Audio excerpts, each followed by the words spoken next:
जब मैं छोटा था तो मेरे गांव में कक्षा 5 तक ही स्कूल था, अभी कक्षा 8 तक हो गया है 2024 में। सो मेरे गांव में जो लड़कियां थीं वो कक्षा 5 तक पढ़ती थीं। कुछ लड़कियों के जिनके माता पिता बहुत ही मोटिवेटेड थे, वो थोड़े दूर पर, गांव से 2-3 किलोमीटर दूर पर कक्षा 8 तक पढ़ने भेजते थे। एंड उसके बाद इंटर करने के लिए तो बहुत कम भेज पाए थे, और उसके बाद तो पढ़ाई शायद ही किसी ने किया हो। और जो भी लोग अपने बच्चियों को बाहर भेजते थे तो बाकी लोग कहते क्या ज़रूरत है पढ़ाने का, अरे पढ़ 8-10 पढ़ ली है लड़की, शादी ब्याह कर दो, अपने घर चली जाए। ये विचार थे, कहीं लड़कियों को कौन पढ़ाता है, इज्जत आबरू भी तो एक चीज़ है, ऐसा लोग बोलते थे। और ये बातें मैं कर रहा हूँ 21वीं सेंचुरी की।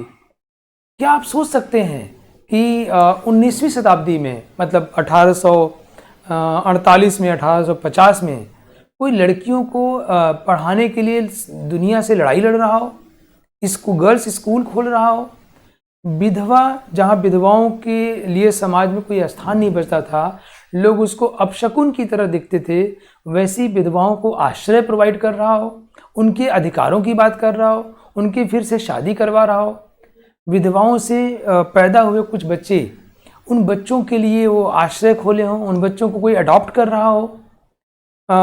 ऐसी एक महान महिला, भारत की पहली महिला शिक्षिका, महानतम, मैं सावित्रीबाई फुले जी को याद कर रहा हूँ। आज उनका जन्मदिन है 3 जनवरी को, और मैं बहुत ही कृतज्ञ हूँ उनको, उनके, अगर सावित्रीबाई फुले जी ने वो संघर्ष जो उन्होंने शुरू किया था 1848 में वो नहीं किया होता तो शायद बहुत सारी लड़कियों को पढ़ने का मौका और लेट मिलता, और लेट कोई शुरू करता, या पता नहीं क्या होता।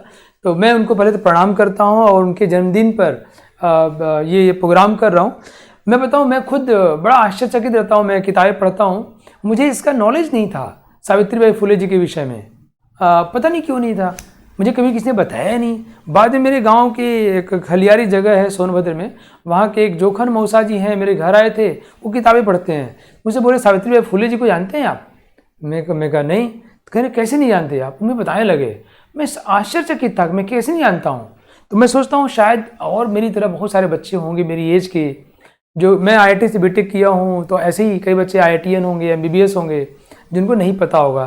तो नमस्कार, मेरा नाम नागेंद्र है और मैं IIT BHU से बीटेक किया हूँ। मैं लास्ट 20 साल से जो बच्चे IIT और मेडिकल तैयारी करते हैं उनको पढ़ाता हूँ, और मैं एक ट्रस्ट भी चलाता हूँ, एक्स नवोदय फाउंडेशन, और एक कोचिंग चलाता हूँ, L1 कोचिंग। दोनों में सेम काम है, बच्चों को पढ़ाना। और आज पढ़ाई लिखाई की बात चल रही है, हम सावित्रीबाई फुले जी की बातें कर रहे हैं, तो ये मेरे लिए बहुत महत्वपूर्ण हो जाता है। गर्ल्स एजुकेशन, सावित्रीबाई फुले जी, जिनका जन्म सतारा डिस्ट्रिक्ट महाराष्ट्र में के एक गांव में हुआ था, नाईगोई गांव, 3 जनवरी 1831 को। इनकी माताजी लक्ष्मी जी और पिताजी पाटिल की संतान थी, और ये वहाँ पे पढ़ाई लिखाई का तो लड़कियों के कोई प्रश्न ही नहीं उठता था, मतलब ये सवाल ही नहीं था कि लड़कियाँ पढ़ेंगी भी। जब ये 9-10 साल की थी तो इनकी शादी एक बहुत ही क्रांतिकारी सामाजिक कार्यकर्ता ये ज्योतिबा फुले जी से हुई, ज्योतिराव जी से, और जब ये 9-10 साल की थीं। और जब यहाँ पे आई तो इनके पति ने इनके इंटरेस्ट को देखा, इनको किसी ईसाई मिशनरी से कुछ किताबें गिफ्ट मिली, मतलब कहते हैं कि इनको बहुत सारे, इनको गिफ्ट में जो चीज़ें मिली सबसे बहुमूल्य चीज़ किताब थी। उसके प्रति थोड़ा इनका झुकाव देखा, इनको पढ़ाया घर पे ही, इनके पति ने इनको पढ़ाया और प्राइमरी एजुकेशन पूरी की। पति ने क्यों पढ़ाया कि स्कूल में पढ़ना तो पॉसिबल ही नहीं था, घर पे भी लोग इसका विरोध कर रहे थे, मना कर रहे थे, और लेकिन इनके पति का जिद था कि मुझे पत्नी को पढ़ाना है। वो उतने ही क्रांतिकारी सामाजिक कार्यकर्ता, तो ये दोनों लोगों ने मिलकर एक बड़ा बदलाव लाया। और जब ये 1839 में इन लोगों के इस विद्रोही विचार को देखते हुए, कौन सा विचार विद्रोही भाई? पढ़ाई लिखाई का, पढ़ना लिखना, ये विद्रोही विचार को देखते हुए इनके सास ससुर, सावित्रीबाई फुले सास ससुर ने तो घर से बाहर निकाल दिया। और फिर ये अपने दोस्त उस्मान शेख जी के घर गई, ये लोग दोनों लोग रहने लगे और अपनी पढ़ाई कंटिन्यू की। उस्मान शेख जी के यहाँ इनकी मुलाकात हुई फातिमा बेगम शेख से, जो इनकी बाद में दोस्त बनी। और इन्होंने दो जगह ट्रेनिंग लिया, टीचर्स ट्रेनिंग प्रोग्राम ज्वाइन किया सावित्रीबाई फुले जी ने, जो कि मतलब एक बहुत से भी मिराकल है। ये सब बातें तब कर रहा हूँ जब ऑक्सफोर्ड यूनिवर्सिटी में भी बच्चों को, लड़कियों को पढ़ना अलाउड नहीं था। आप समझ सकते हैं, ये तब की बातें हैं जिन्होंने 2 जगह ट्रेनिंग लिया। एक क्रिश्चियन ट्रेनिंग स्कूल था, एक नॉर्मल स्कूल था, राइट। दोनों जिन्होंने टीचर्स ट्रेनिंग सेंटर किया, उसके बाद इन्होंने बाकायदा लड़कियों को पढ़ाने लगी। तो जिस समाज में लड़कियों को बोलने की आज़ादी नहीं थी, जिस समाज में लड़कियों को अपना चेहरा ढक के जाना था, वहाँ कोई लड़की लड़कियों को पढ़ना, बोलना, अधिकार की बातें सिखा रहा है, विमेन एम्पावरमेंट की बात कर रहा है, तो ये तो पूरा समाज के कई लोगों को बहुत बेइज्जती लगती होगी। तो लोगों ने इनका पीछा किया, गालियाँ दी, इनके ऊपर कूड़े फेंके, गोबर फेंके। तो फिर सावित्री बाई ने क्या किया, इन्होंने, और निश्चित तौर पे हम सोच भी नहीं सकते कितना इनको अपमान सहना पड़ा होगा। ये जब मैं सोचता हूँ तो लगता है कि कोई ऐसा भी हो सकता है, घर से बाहर निकाल दिया, सब कुछ छीन लिया, और अब वो अपमान सह के पढ़ाई करा रहे हैं दूसरों के लिए। और यही नहीं, ये जिन लड़कियों को पढ़ाने जाई थी तो लोग समाज में लोग इनके यहाँ भेजते भी नहीं थे, बहुत मुश्किल से पेरेंट्स को कई लोग कन्विंस करते कि बच्चियों को पढ़ाएं। ये जाई थी ना तो एक साड़ी अपने बैग में एक्स्ट्रा लेके जाई थी कि जिस साड़ी पे बाकी लोग गोबर फेंक देंगे तो उससे पढ़ाना इनको कंफर्टेबल नहीं था, तो वहाँ जाके साड़ी बदलती थी। अब सोचिए कितना मुश्किल काम था। 1848 में मैं बस बता दूं कि हमारा देश गुलाम था और 1857 में आज़ादी की पहली लड़ाई लड़ी गई। ये सारी बातें उसके बहुत पहले की हैं। समाज में बहुत सती प्रथा और पर्दा प्रथा, तमाम तरह की कुप्रथाएं थीं। उनके बीच में कोई महिला, कोई टीचर जो है लड़ाई लड़ रही थी लड़कियों को पढ़ाने की। मैं बताऊं कि ये देश की पहली महिला टीचर थीं, और जिन फातिमा बेगम शेख जी का मैं नाम लिया, वो भी इनके साथ ट्रेनिंग करी, वो पहली मुस्लिम महिला टीचर बनी। ये दोनों लोगों ने और ये ज्योतिराव जी का पूरा समर्थन, सपोर्ट और साथ में रहे। इन लोगों ने बाद में 18 स्कूल खोला लड़कियों के लिए। और यकीन नहीं कर सकते आप कि ऐसी बहुत महिलाएं जो कि विधवा थीं, जिनको समाज से निकाल दिया गया या जिनके पति मरने का कारण उन्हीं को समझा गया, उनको डायन, चुड़ैल और पता नहीं क्या क्या बोल के अपमानित किया गया उस समय। ऐसी महिलाओं के लिए इन्होंने आश्रम खोले, महिला सेवाश्रम। मैं दंग हूँ, मैं सैल्यूट करता हूँ, मुझे आश्चर्य होता है कि ऐसा कुछ कर सकता है। और उन्हीं में से एक ब्राह्मण महिला, क्योंकि मैं बताऊँ कि कम्युनिटी हमारे देश का अभी भी कास्टिज्म ये सब डिफरेंसेस रहते ही हैं, और जो कितना भारी पड़ता है लोगों के ऊपर। ये माली कम्युनिटी से आती थी सावित्रीबाई फुले जी, और ये भी एक कारण है कि इनको ज़्यादा संघर्ष करना पड़ा होगा। तो ब्राह्मण एक विधवा महिला ने एक बच्चे को जन्म दिया, इनके जो महिला आश्रम केंद्र था उसमें।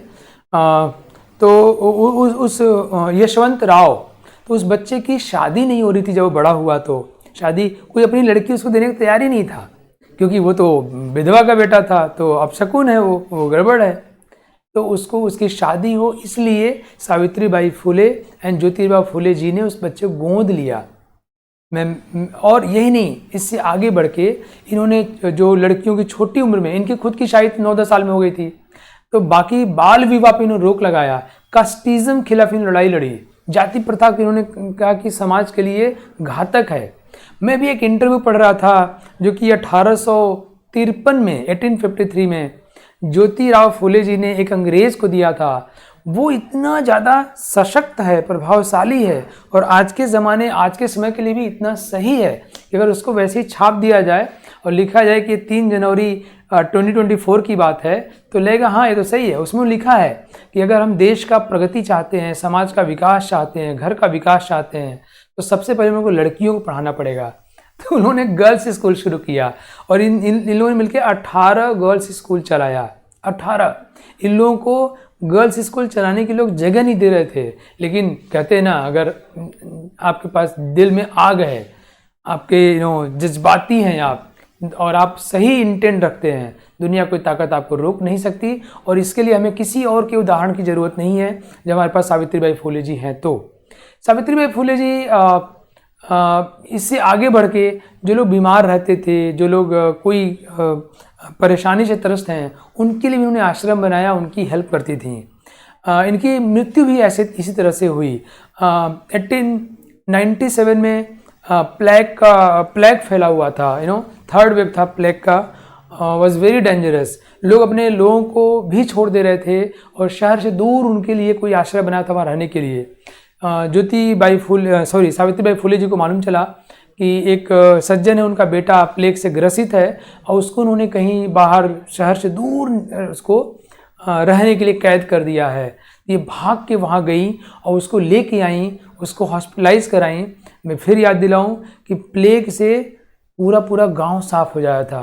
प्लेग महामारी से सही इलाज नहीं मिलने पर लोग, मतलब शरद चंद्र चटर्जी की कहानियाँ पढ़िए आप, उसमें पता नहीं कितनी लोग मर जाए थे। और लेकिन कितनी जज्बाती, कितनी हिम्मती, कितना करुणा, कितना प्रेम भरा होगा सावित्रीबाई फुले जी की, कितनी देवी हैं ये उस बच्चे के पास जाती हैं, उसको लेके हॉस्पिटल आती हैं और ऐसा करते समय इनको भी प्लेग हो जाता है और उसी प्लेग के प्रकोप में आके इनकी एक साहसिक हीरोइक मृत्यु होती है और 1897 में 66 साल की उम्र में दुनिया को वो अलविदा कर देती हैं। और मेरा मानना है कि आज जो भी लड़कियां इंजीनियर हैं, डॉक्टर हैं, नर्स हैं, प्रोफेसर हैं, हमारे देश में हैं या दुनिया किसी भी कोने में हैं, उन सभी के लिए, खासकर भारत की लड़कियों के लिए सावित्रीबाई फुले जी को कृतज्ञ हैं कि उनको पढ़ने का मौका मिला। सावित्रीबाई फुले जी नहीं रही होती तो शायद ये मौका लेट मिलता है, पता नहीं क्या होता। तो उन सभी महिलाओं को, उन सभी लड़कियों को और सारे समाज के लोगों से मैं आग्रह करूंगा कि आप सावित्रीबाई फुले जी के विषय में अपने घर में बात करिए, पढ़िए, पोस्टर लगाइए, ताकि आपके बच्चे पढ़ाई लिखाई करें। ये देखिए माली थी और इन्हें ब्राह्मण, वो महिला जो थी, विधवा थी, उसकी लाइफ में, उसके जीवन में रोल प्ले किया। ये जाति प्रथा से ऊपर थी, ये जेंडर से ऊपर थी, लड़के गोद लिया। तो ये एक, मतलब एक ऐसी देवी थी जो हम सभी लोगों को हर मामले में प्रेरित करेगा। तो अपने बच्चों को बताएं, आप अपने घर में आपके छोटे बच्चे हों, स्कूल गोइंग बच्चे हों, उनसे कहिए कि 2-3 पेज का हिंदी और इंग्लिश में लेख लिखें सावित्रीबाई फुले जी के विषय में, ताकि वो जब लिखेंगे ना तो उसको महसूस करेंगे और वो फिर वैसा बनना चाहेंगे और आपके बच्चे भी आगे निकल जाएंगे। सावित्रीबाई फुले जी के जन्म दिवस पर मैं बहुत ही कृतज्ञ हूँ और आप सभी लोगों को बहुत बधाई दे रहा हूँ। Thank you.